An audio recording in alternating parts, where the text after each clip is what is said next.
বাজরে বাজুনি ইসাআদাত বাজরে বাজুনি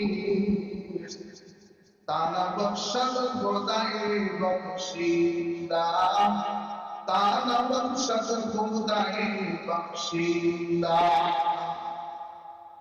দুনিয়ার কোন মানুষ নিজের বাহুবলের শক্তিতে কোন নেক কাজ কোন মানুষ করতে পারে না, কোন কল্যাণের কাজ করতে পারে না, কোন সওয়াবের কাজ করতে পারে না। একমাত্র যদি আল্লাহর পক্ষ থেকে বান্দাকে তৌফিক লাগে, আল্লাহ যদি বান্দাকে নেক কাজের জন্য কবুল না করে, ততক্ষণ পর্যন্ত বান্দা কোন নেক কাজ করতে পারে না। সুতরাং এতক্ষণ পর শীত অপেক্ষা করে আপনারা যারা এই কোরআনের মাহফিলে এসে বসেছেন, এই সমস্ত মানুষগুলো নিজের ইচ্ছা শক্তি দ্বারা হয় নাই, বরং আল্লাহর পক্ষ থেকে আপনাদেরকে জান্নাতের বাগানে কবুল করেছে। এই জন্য আপনারা এই জান্নাতের বাগানে আসতে পেরেছেন।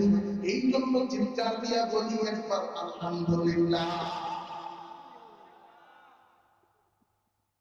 আল্লাহ একমাত্র কবুল করেছেন বিধায় এত মানুষের মধ্য থেকে যাচাই করে বাছাই করে সাজাই করে আল্লাহ সুবহান মাকবুল বান্দাদেরকে কবুল বান্দাদেরকে এই জান্নাতে এসে বসার সুযোগ দিয়েছেন।